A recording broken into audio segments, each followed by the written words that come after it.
Olá, muito bom dia a todos. Eu sou o Pedro Quintão e vamos começar mais uma aula de teologia. Vamos lá, né? É muito bom estudar a palavra de Deus. Deixa eu pegar aqui a minha espada. Olha, inclusive, gente, eu indico essa Bíblia aqui para todo mundo, tá? Bíblia King James. Bíblia muito boa, ó, grossona. Tem umas notas de rodapé aqui excelentes, sabe?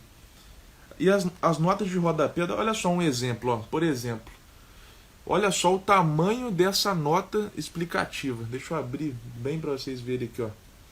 Olha, daqui, daqui para baixo não é versículo não, é uma nota de rodapé explicando aí o contexto bíblico, explicando aí os versículos, tá vendo? Então é uma Bíblia realmente muito completa, que até assim, falando grosseiramente falando, dispensa um comentário bíblico auxiliar, né? Não é que você assim, nem precisa. Não, se você puder comprar um comentário bíblico, compre, vale a pena, uma ótima aquisição. Mas essa Bíblia King James é tão boa que, se você optar por estudar apenas com ela, você consegue compreender, viu? Você consegue estudar. Deixa eu pegar aqui, caiu aqui um monte de coisa. Olha só, olha o mapa da Bíblia aqui que aparece, ó. Tem até mapa, cara. Ó, deixa eu abrir aqui. Ó, olha só, ó o mapa. Então é uma Bíblia bem completa. Tem mapa, tem tem explicações de rodapé, tem um monte de coisa. Então, se você quer uma indicação de Bíblia, eu indico a Bíblia King James. Meu combustível, café, né? Não existe eu dar aula de teologia sem uma boa caneca de café. Com a minha camisa aqui do Tupi, Galo Carijó, time aqui de Juiz de Fora, meu balde do Homem-Aranha ali atrás e vamos embora, né? Vamos lá. Então, pessoal, hoje, nessa aula de hoje, eu quero falar sobre o legado de um dos maiores teólogos da história, de um dos maiores teólogos da cristandade. Há poucos dias atrás, né, hoje é dia 6 de janeiro de 2023, há poucos dias atrás foi para o senhor Joseph Ratzinger, que era o Papa Emérito da Igreja Católica Apostólica Romana, o Papa Bento XVI. E eu tive contato com a obra do Ratzinger quando eu fazia faculdade de teologia aqui no SES, em Juiz de Fora, Minas Gerais. Minas Gerais. Ó, Minas Gerais, quem te conhece não esquece jamais. Então, eu fiz teologia no SES, que é o Centro de Ensino Superior, aqui em Juiz de Fora, de 2016 a 2018, mais ou menos, tá? E o campus da Faculdade de Teologia era no Seminário Santo Antônio, tá? Portanto, eu estudava teologia juntamente com seminaristas católicos, juntamente também com leigos. Eu tinha muitos professores que eram padres, excelentes professores, sabe, assim, os melhores mesmo, um conhecimento absurdo, e eu aprendi muito nessa época. Portanto, eu tive contato com a obra do Ratzinger na faculdade de teologia. E desde então eu estudo ele. Desde então eu nunca mais deixei de apreciar a obra teológica do Joseph Ratzinger.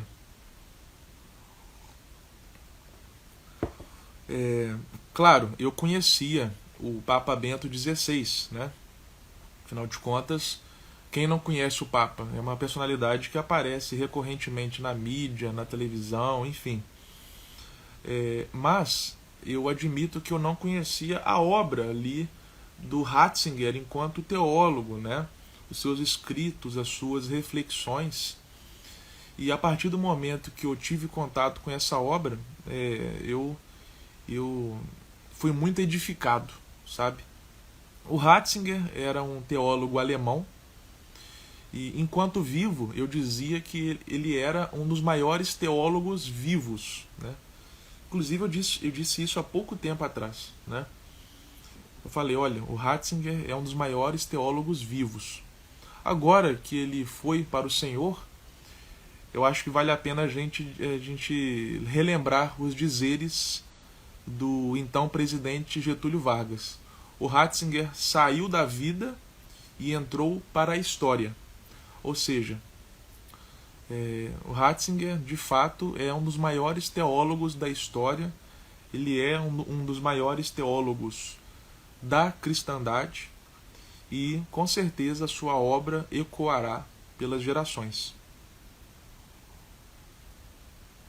E debruçado um pouco nessa obra do Ratzinger que eu gostaria de ministrar essa aula hoje. Eu vou ler aqui um artigo que eu escrevi no meu blog, tá? Se você não conhece o meu blog, eu indico para você. Chama-se O Pedro Quintão. No caso, eu vou falar o link para vocês, tá? O Pedro Quintão, né, sem o acento no último A, .blogspot.com. O Pedro Quintão, escreve-se quintal.blogspot.com. Eu escrevi um pequeno artigo no dia 4 de janeiro, há 2 dias atrás, com o título Theologica Statera, ou seja, equilíbrio teológico. Eu vou lendo aqui esse meu texto e vou explicando para vocês, tá bom?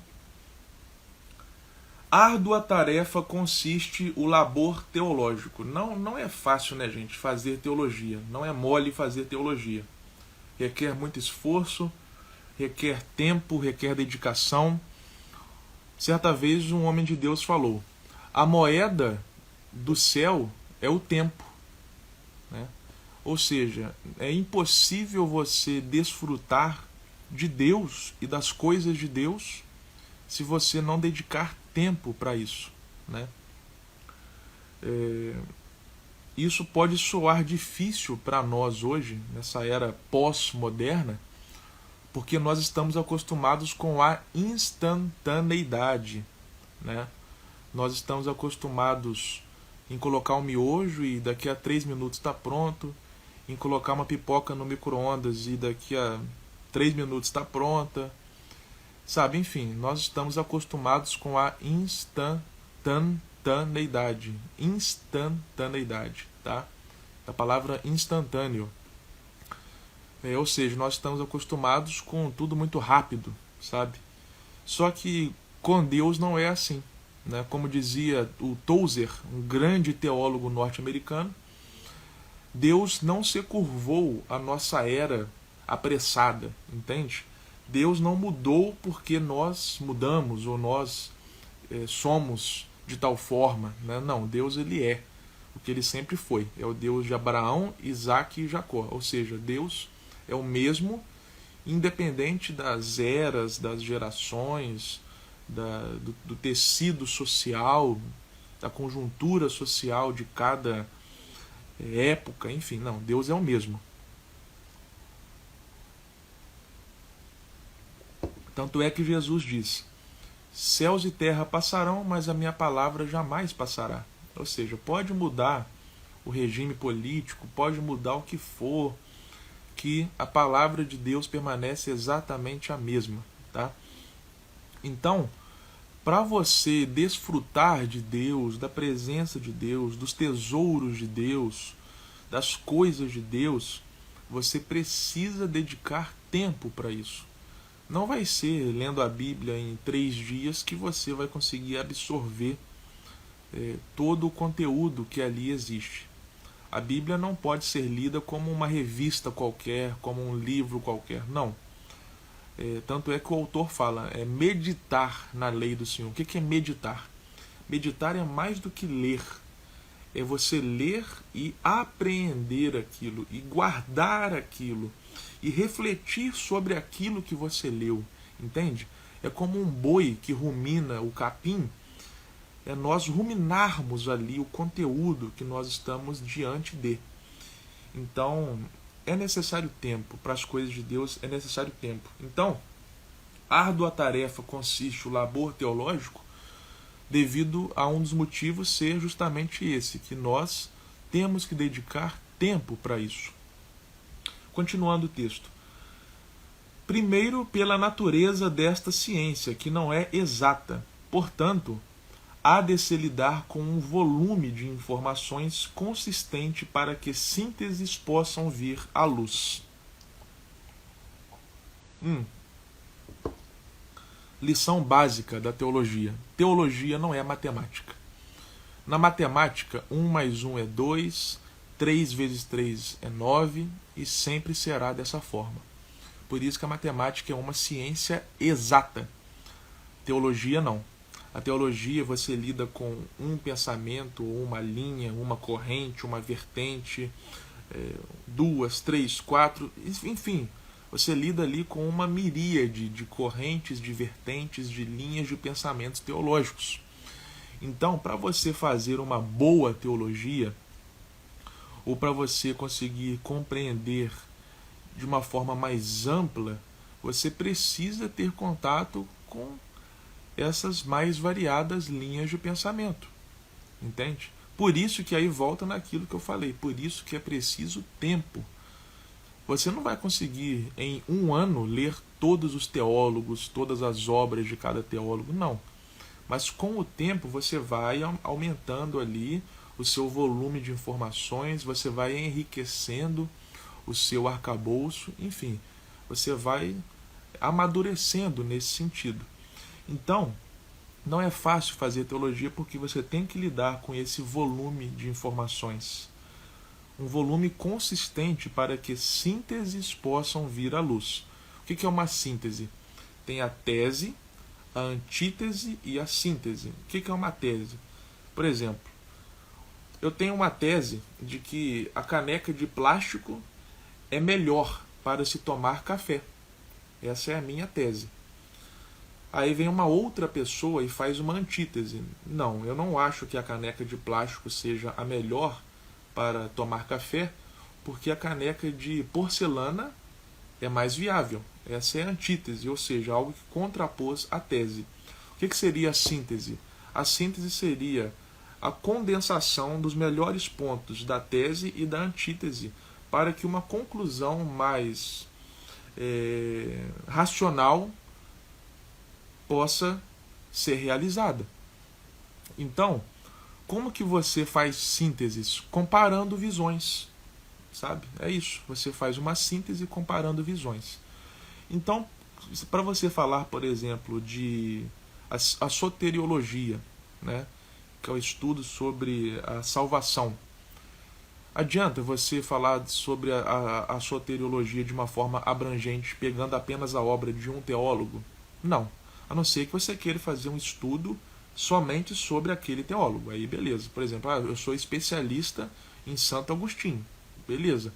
Agora, se você quiser fazer um trabalho consistente, abrangente sobre soteriologia, você tem que pegar o que Agostinho falou sobre isso, o que Tomás de Aquino falou sobre isso, o que Calvino falou sobre, enfim, pegar ali o máximo de informações para você fazer uma síntese robusta.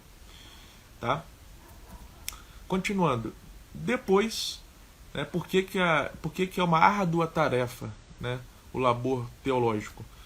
Por abordar algo além da realidade terrena a qual os olhos naturais podem contemplar. Tá? Trazendo à tona os dizeres do dramaturgo inglês William Shakespeare. Existem mais mistérios entre o céu e a terra do que possa imaginar a nossa vã filosofia.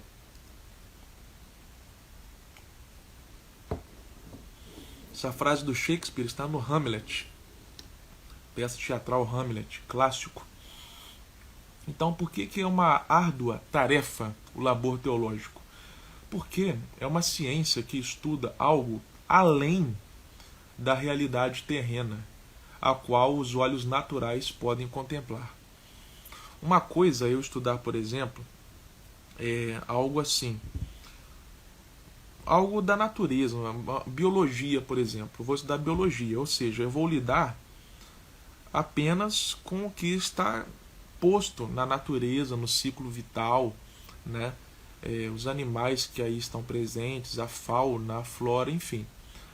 Agora a teologia é diferente. E olha aqui, gente, eu não estou dizendo que uma matéria é melhor ou pior do que a outra. Não estou entrando nesse mérito.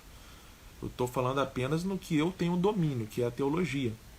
Né? E não estou falando que a teologia é melhor ou pior do que outras ciências. Eu estou apenas apontando aqui as diferenças que eu observo na minha visão. Então a biologia lida com a fauna e a flora presentes, o ciclo vital, o ciclo da natureza presente e tal. Agora a teologia, ela lida com algo chamado metafísica. O que significa a palavra metafísica? Além da física. Ou seja, não lida apenas com o que está posto na realidade terrena. Né? Não lida apenas com aquilo que os olhos podem ver. Não, a teologia lida com questões ligadas à metafísica. A teologia lida com um mundo espiritual ou invisível aos olhos naturais. Né? Portanto, isso também faz da teologia ser uma árdua tarefa. Repito, não estou falando, por isso a teologia é melhor do que outras ciências, é pior. Não, estou apenas apontando as diferenças ao estudar, ok?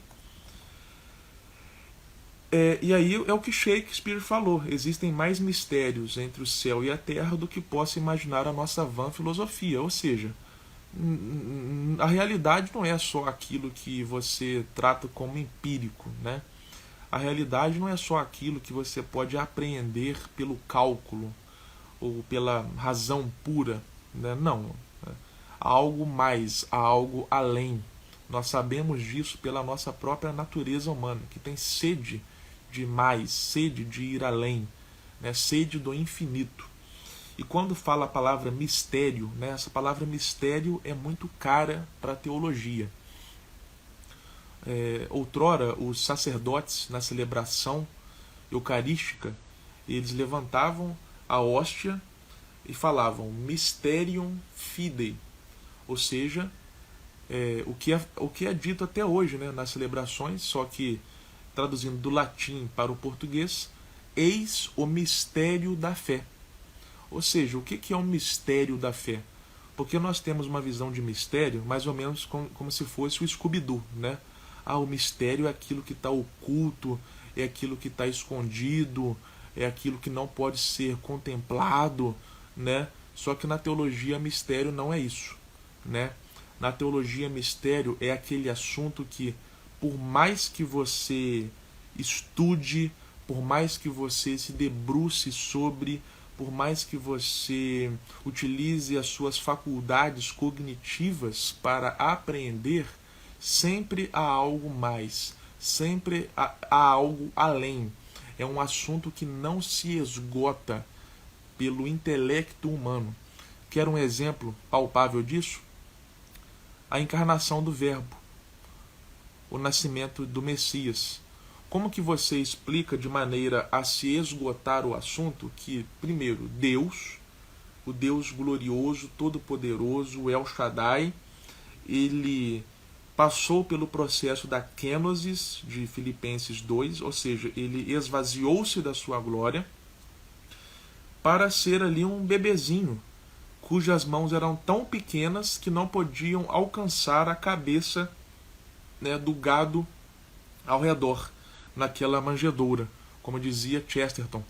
Como que você explica isso de uma maneira a se esgotar o assunto? Não tem como. Como que você explica que uma menina mulher, né, uma jovem de Nazaré chamada Maria, ela deu à luz, ou ela antes, né, ela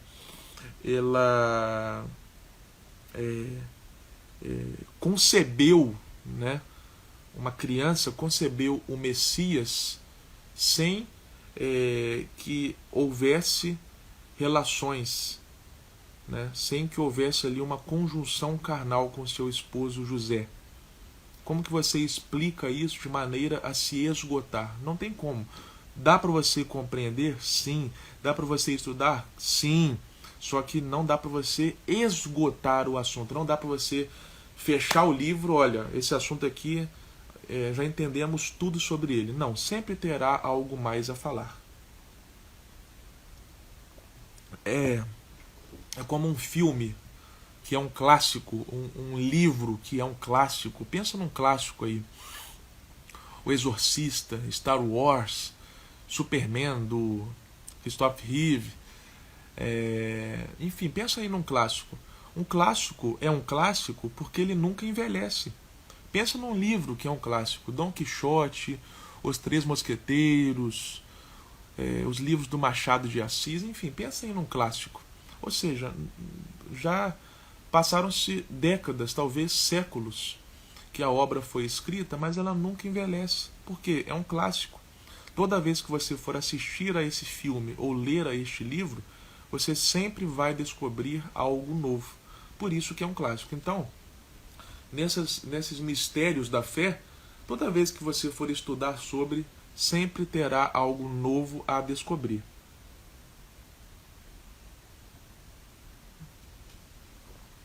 Meu café acabou, infelizmente. Meu combustível chegou ao fim, mas ainda tem uma reserva no tanque aqui.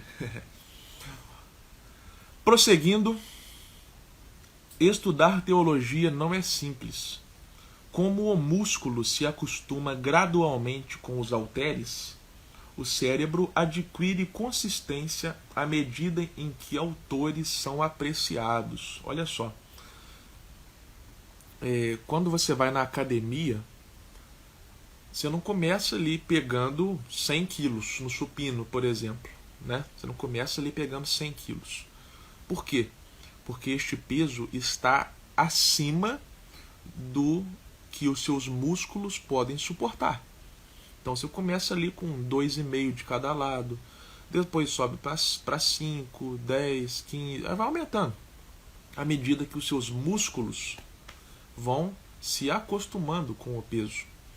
A teologia é a mesma coisa. Né?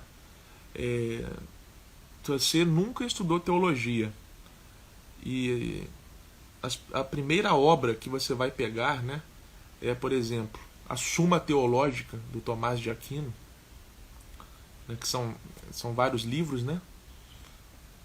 Você pode até fazer isso, mas talvez você vai ter um grande impacto ali. Talvez há conceitos que vão ficar soltos naquele momento, porque você está lidando ali com uma das maiores obras de todos os tempos. Então, será que não seria melhor você começar devagar? Enfim.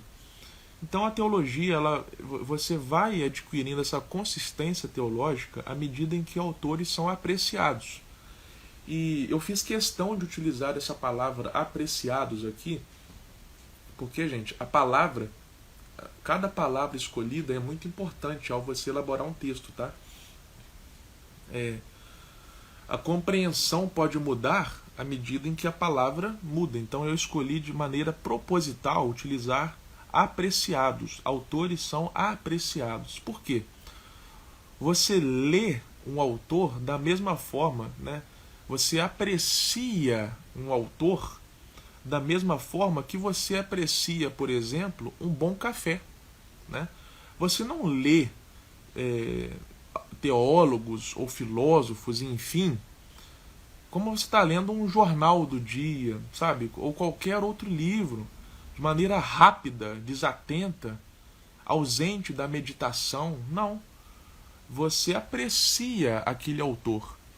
É por isso que o C.S. Lewis, autor de As Crônicas de Nárnia, ele falou o seguinte: não há um livro grande o suficiente ou uma xícara de chá grande o suficiente que possam me satisfazer.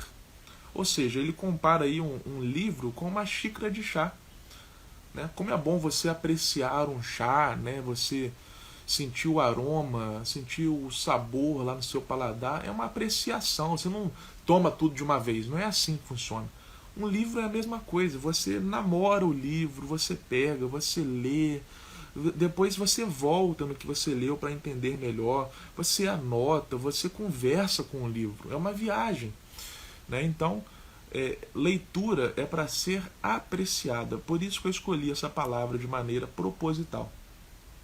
Continuando, Fazer teologia constitui-se em labor ainda mais hercúleo, pois, apoiados sob os ombros dos gigantes, transformamos nossa visão do horizonte em palavras. E, quando se fala em traduzir a experiência do cosmos, mediada pela compreensão do sagrado, somos como crianças a balbuciar, conforme dizia o santo. Olha só. Eu faço faculdade de filosofia, né? E uma das matérias que nós estudamos é o idealismo alemão. Idealismo alemão formado ali, inspirados em David Hume, o inglês, né? O idealismo alemão veio ali com nomes como Kant, Schopenhauer, Fichte, Schelling, Hegel, enfim. Qual é o cerne do idealismo alemão? É a crítica ao conceito da razão pura que o iluminismo francês pregava. Porque o iluminismo, ele pregava isso, né? Que a razão ela é pura, né? Que quando você vai estudar algo, é como se a razão, ela se deslocasse do seu ser, entende? É como se a razão fosse um ente próprio, né? Um ente ali independente, sabe? É como se a razão operasse de forma independente a você para estudar aquele objeto, entende? Então, isso que seria a razão pura. É como, por exemplo, pegar um livro aqui. Esse livro aqui eu até vou mostrar para vocês ainda, né, que a gente começou falando do Ratzinger, que é o Papa Bento XVI, né? Até o livro aqui traz os dois, né? Joseph Ratzinger e Bento XVI, os dois nomes, né? Esse livro aqui dele é muito bom, chamado A Infância de Jesus. Eu vou mostrar com mais calma para vocês, mas eu peguei ele aqui só para dar um exemplo. O que o iluminismo francês falava da razão? A razão pura é como, por exemplo, eu quero estudar esse objeto aqui, né? A minha razão, no momento em que eu estou estudando esse objeto, ela vai operar de maneira independente do meu ser. É uma razão pura, né? Ela vai, essa natureza, ela vai apreender o objeto ou os elementos que circundam esse objeto e extrair tudo o que pode ser aprendido a partir dessa ação, entende? E aí vem o idealismo alemão e fala, não, a razão ela é contaminada, né? Vamos colocar assim. O homem, a razão do homem não opera de maneira independente, não. Todo o arcabouço experimental do homem atua no momento em que a razão opera, né?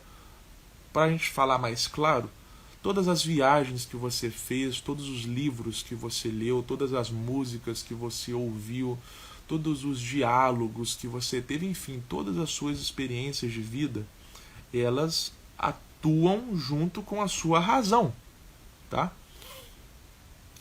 Inclusive, aí entra também o que Freud falava. Aí entra também a questão do subconsciente. Ou seja, há elementos mentais que afetam a nossa razão, os quais nós nem sabemos denominar. Por quê? Porque é algo que está no subconsciente.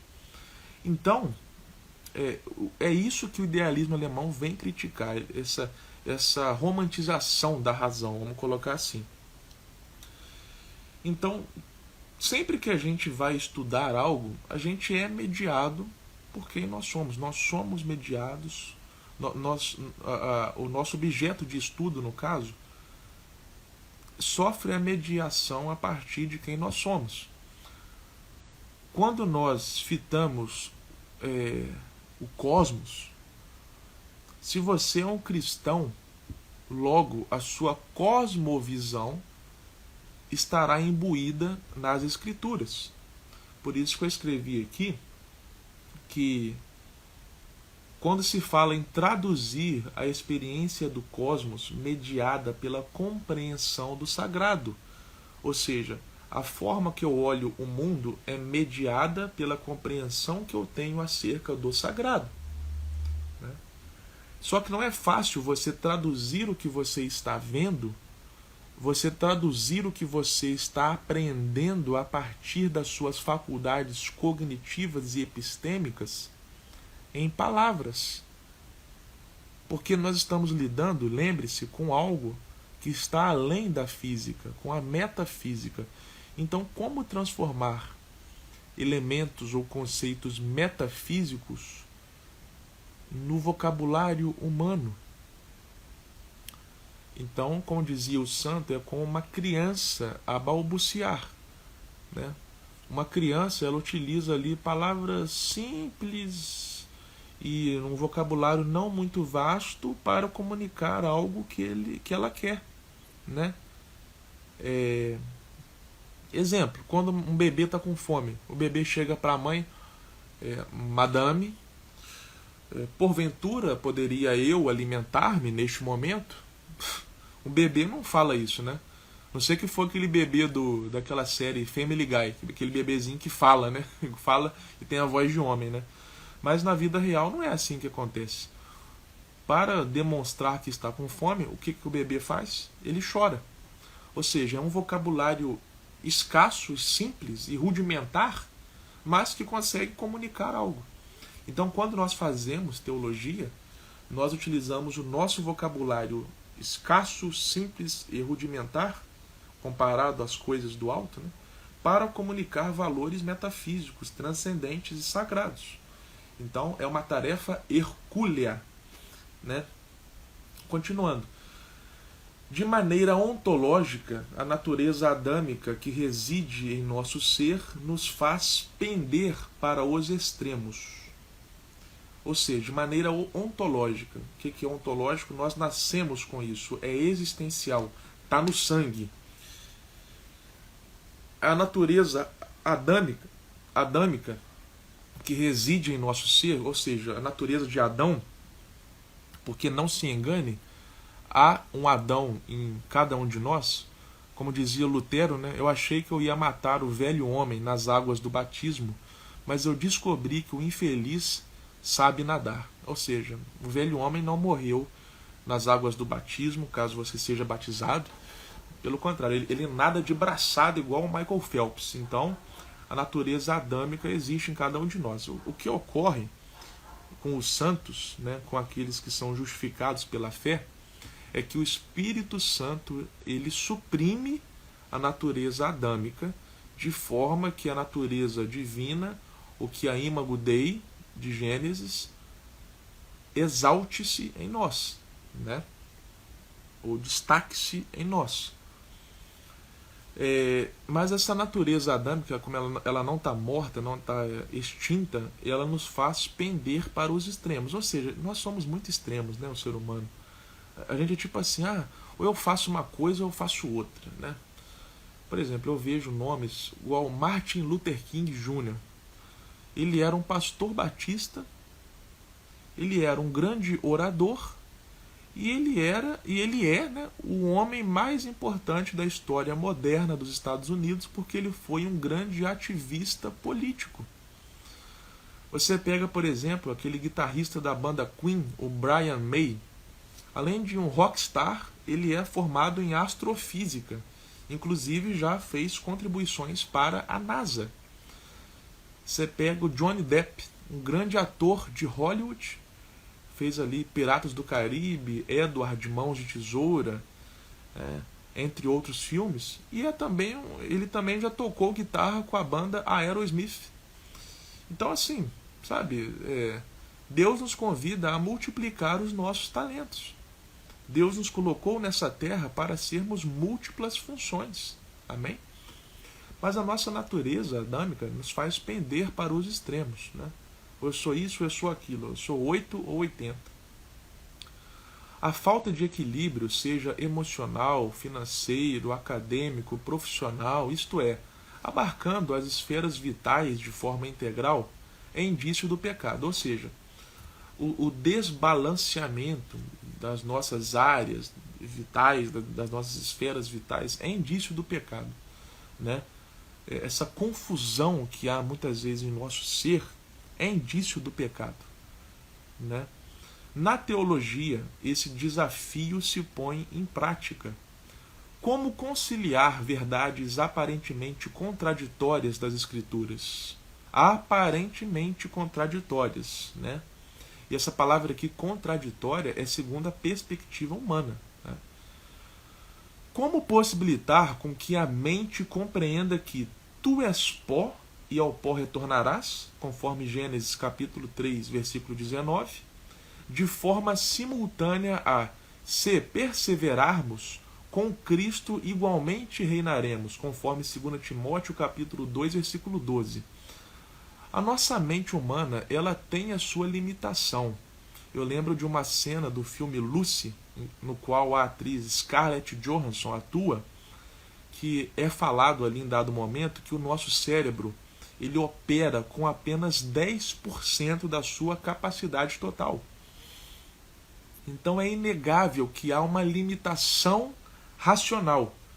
Por isso que talvez nós tenhamos dificuldade em compreender de maneira simultânea que nós somos pó e ao pó retornaremos e que, se perseverarmos com Cristo, igualmente reinaremos. São duas verdades bíblicas que coexistem, que são harmoniosas entre si, mas que, por nós sermos seres extremistas, nós temos dificuldade em conciliar. Por isso que às vezes ou nós vemos Deus como aquele Deus irado, que joga relâmpagos na humanidade e, sabe, e tá bravo com tudo e com todos, ou nós vemos Deus, aquele Deus da hipergraça, né? Aquele Deus que quase não existe inferno. Por que essa dificuldade? Por que esse extremismo? Por que a gente não conciliar as verdades das Escrituras? Nas palavras do teólogo anglicano Richard Sibbes, o cristão é uma pessoa estranha. Ele está tanto morto como vivo, é miserável e glorioso. Dirige-se para baixo e para cima ao mesmo tempo, pois, à medida que ele morre para o pecado e miséria, e a morte natural aproxima-se, vive a vida da graça e cresce cada vez mais até alcançar a glória. Por que o Richard Sibbes afirma que ele está tanto, o cristão, né, está tanto morto como vivo, é miserável e glorioso? Porque é o que nós acabamos de ler. É miserável porque a Bíblia fala que nós somos pó e ao pó retornaremos. Por que nós somos também gloriosos? Porque a Bíblia fala que nós reinaremos com Cristo. Então são verdades que coexistem. E cabe a citação ainda a Gilbert Keith Chesterton. O homem não é um balão que sobe ao céu, nem uma toupeira que vive unicamente cavando na terra, mas antes algo semelhante a uma árvore, cujas raízes se alimentam da terra, enquanto os ramos mais altos parecem subir quase até as estrelas. Ou seja, o homem, né, ele é convidado não a ficar no mundo da lua, mas também não ter uma visão materialista. Não, o homem é convidado a contemplar as coisas do alto, mas também contemplar a sua realidade.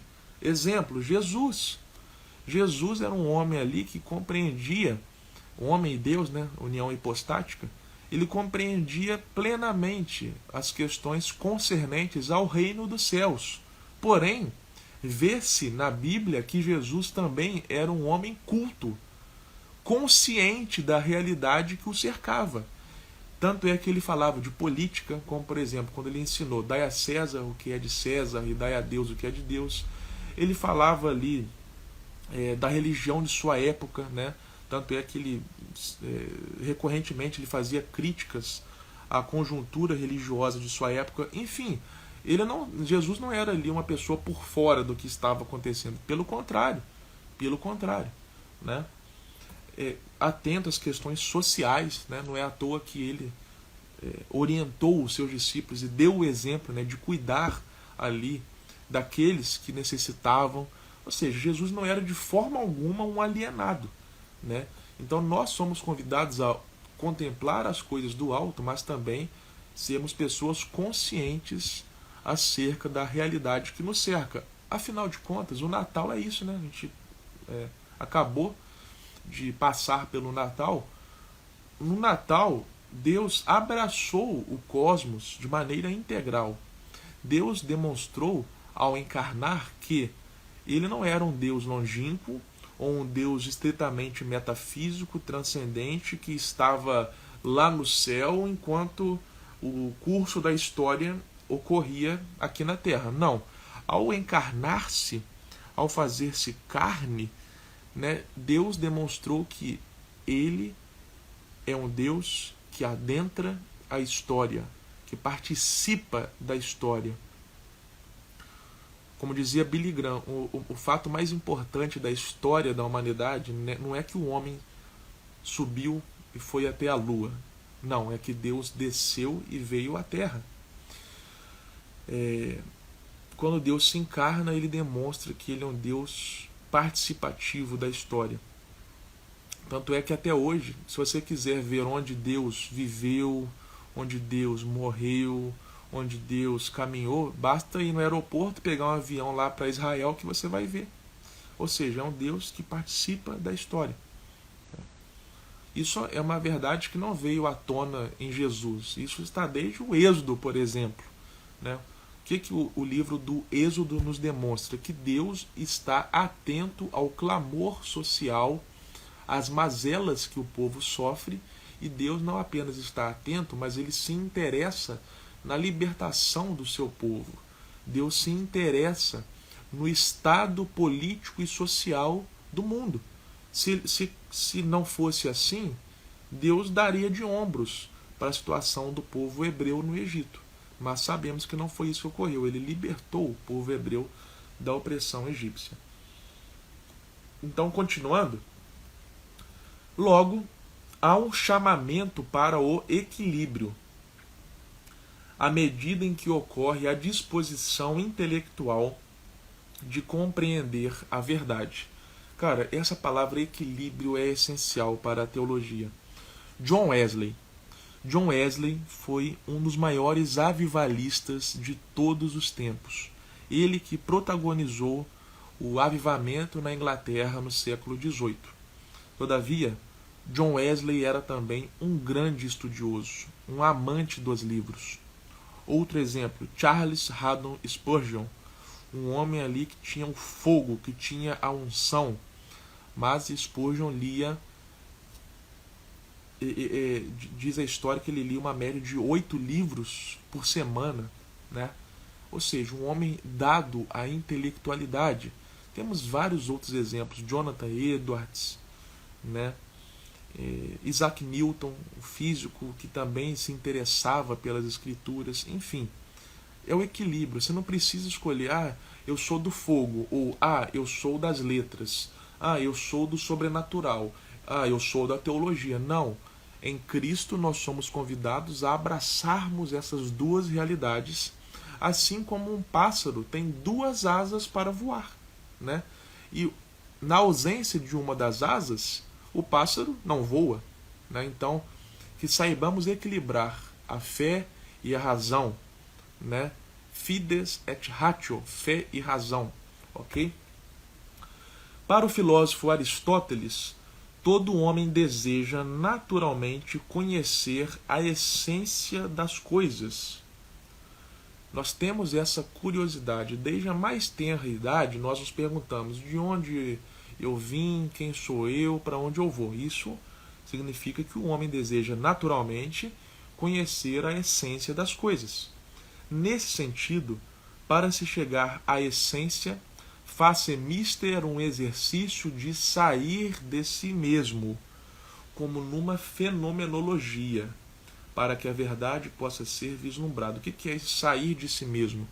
É abrir mão de si para adentrar na realidade de Cristo, né? Quase como que uma fenomenologia. Lembra do episódio de Santa Teresa d'Ávila com o querubim que tinha a flecha flamejante? Teresa ali teve um êxtase, né? Ela saiu de si, né? À medida em que ela tocou a realidade celestial. Então, ao estudarmos, ao vislumbrarmos, ou na tentativa de vislumbrar a verdade, com V maiúsculo, tá? Nós somos convidados a sair de si mesmo. Seria como a orientação de Cristo: negue-se a si mesmo, entende? A metafísica, né, sendo que este nome vem da justa posição entre duas palavras gregas, meta, que significa além, e física, né, que significa física, né, só que em grego é P-H-Y-S-I-K-A, né, significa física, ou seja, além da física. A metafísica tem como objetivo o examinar a natureza fundamental da realidade, o que sustenta o cosmos. Será que o que sustenta o cosmos é apenas a gravidade? Ou há algo mais? O teólogo alemão Joseph Ratzinger defendia o posicionamento que a cristologia é falseada quando não chega a ser teologia. Cara, essa afirmação aqui é tão rica que daria 1h30 para falar só dela. O que significa dizer que a cristologia é falseada quando não chega a ser teologia? Olha, o que é tel? Em grego, tel é Deus, né? Logia, estudo, ou seja, teologia, estudo de Deus. Cristologia, Cristo, né, do grego, Messias, ungido.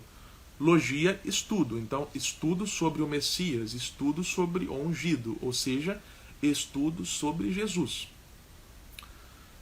A cristologia ela é falseada quando ela não chega a ser teologia, porque Cristo é Deus. Então, se eu fizer uma cristologia baseada em algo diferente do dogma de Cristo ser Deus, eu não vou ter a plena visão do que é essa cristologia. Vai me faltar algo, entende? Por isso, parte sólida da obra de Ratzinger era uma tentativa de apresentar o Jesus dos evangelhos como Jesus real, como Jesus histórico em sentido verdadeiro e próprio. Sabe por quê, irmãos?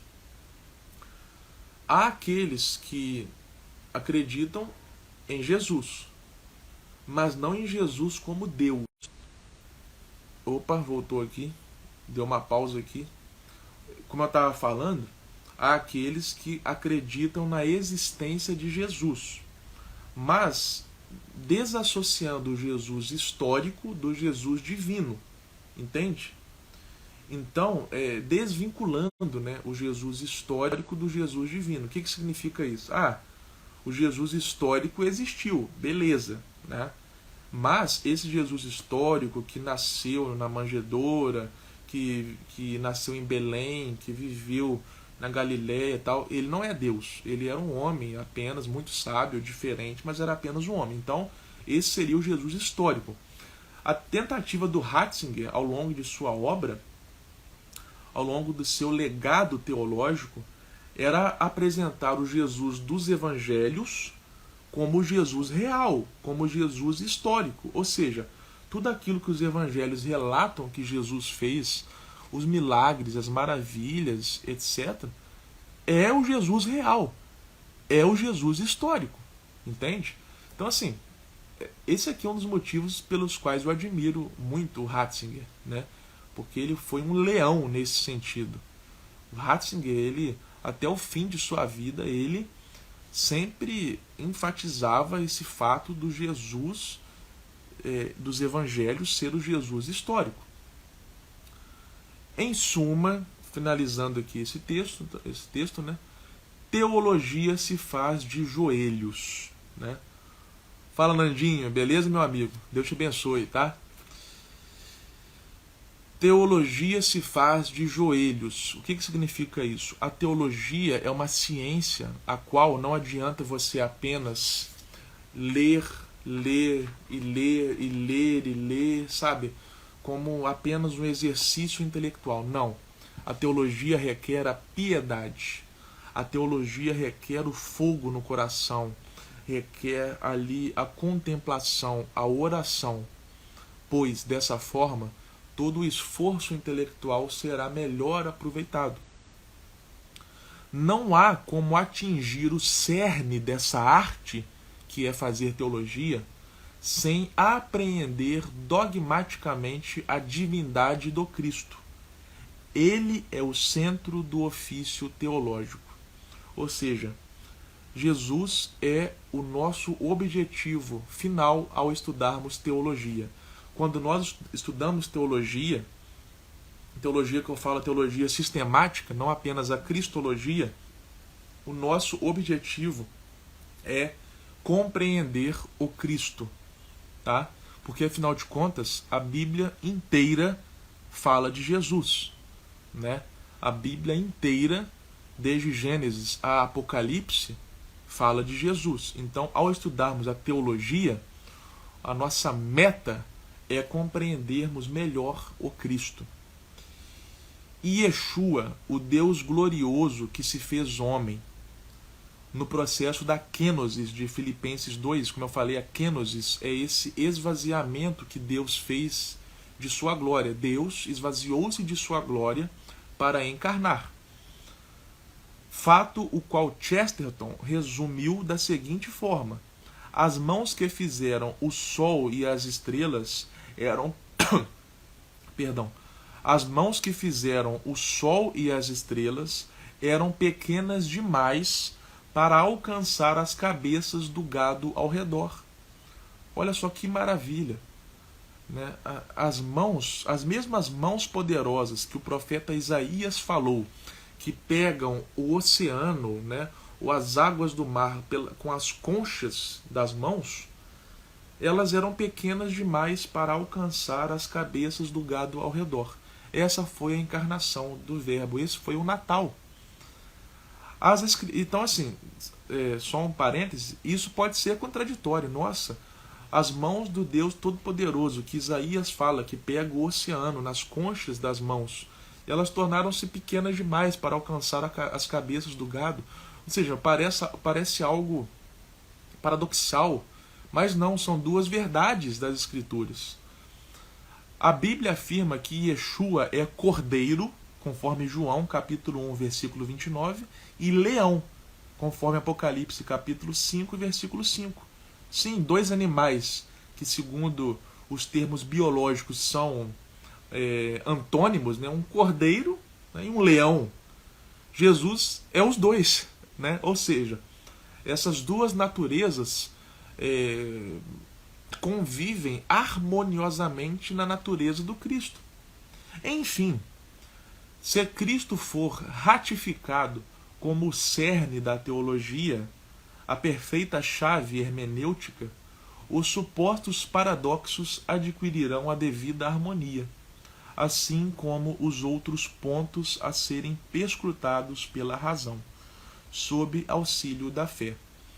O melhor remédio contra aquela confusão mental, quando nós porque assim, quanto mais a gente estuda, né, seja teologia, seja filosofia ou outra ciência, parece que dá um bug no nosso cérebro, né? A gente começa, meio que a ficha cai, né? A gente toma a red pill, né? A pílula vermelha, e a gente fala, meu Deus do céu, sabe? Igual aquele meme da cabeça explodindo, né? Puf, né? E como, sabe, manter a sã consciência ao contemplar tantas verdades, tanto conteúdo, né? Olhando para o Cristo. Cristo sendo o centro, o cerne da teologia, a perfeita chave hermenêutica. Dessa forma, dúvidas às quais nós poderíamos ficar loucos com elas, nós colocaremos essas dúvidas, essas indagações aos pés do Cristo. Tá? Olha, como eu falei, vou mostrar esse livro aqui. É um livro muito bom, tá? Do Ratzinger, A Infância de Jesus.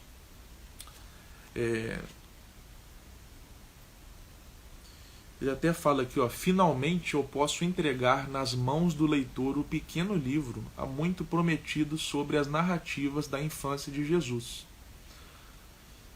Nele procurei interpretar, em diálogo com exegetas do passado e do presente, aquilo que Mateus e Lucas narram sobre a infância de Jesus no início dos seus evangelhos. É minha convicção que uma interpretação correta requer 2 passos. Por um lado, é preciso interrogar-se sobre o que pretendiam dizer com o seu texto os respectivos autores, na sua época histórica. É a componente histórica da exegese. A segunda pergunta que o exegeta autêntico deve fazer-se é: o que foi dito é verdade? Tem a ver comigo? Se for assim, de que modo me diz respeito? Então, assim, o Ratzinger, nesse livro aqui, ele procura debruçar-se sobre a infância de Jesus, período este que a Bíblia não fala, assim, praticamente nada sobre, né? Mas eu creio que a partir do que as escrituras permitem dizer e documentos também históricos, o Ratzinger debruça-se sobre a infância do Cristo e ele fala algo que é muito importante, né? Primeiro, ao estudar teologia, você deve contextualizar o texto, né? Ou seja, não adianta você ler um texto que foi escrito há milhares de anos atrás com a mente de um homem do século XXI, né? De um ser humano, no caso, do século XXI. Não, você tem que viajar para aquele texto.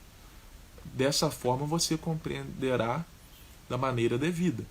Outra coisa, ao ler o texto, você tem que sempre perguntar: o que isso tem a ver comigo? Porque a Bíblia, meus amigos, não foi escrito como um livro assim, a Bíblia foi escrita, mas para aquele tempo. Não, se for assim, a gente nem precisa ler mais a Bíblia. Pelo contrário, Deus escreveu a Bíblia de maneira que ela fosse atemporal. Por que atemporal? Porque ainda que a cultura, a época da Bíblia seja outra, seja remota em comparação ao nosso atual tempo, uma coisa permanece a mesma: a natureza humana, né? A natureza humana é a mesma. Então, os mesmos problemas, as mesmas aflições, os mesmos sentimentos que homens da época de Moisés, de Noé, de Abraão, de Davi, de Paulo, de Pedro tinham, nós também temos hoje. Então, sempre ao ler o texto sagrado, nós temos que entender que aquilo é para nós. O que o texto quer me comunicar? Como que ele se aplica hoje? Amém? Pessoal, é isso. Essa foi a nossa aula de teologia sobre o sólido legado de Joseph Ratzinger, tá? Cuja obra certamente ecoará pelas gerações devido ao grande teólogo que foi. E Ratzinger não morreu. Ele saiu da vida para entrar na história, tá? Se você gostou dessa aula, se edificou a sua vida, mande para amigos, para conhecidos, para que eles também possam aprender. Amém? Muito obrigado a todos e até a próxima.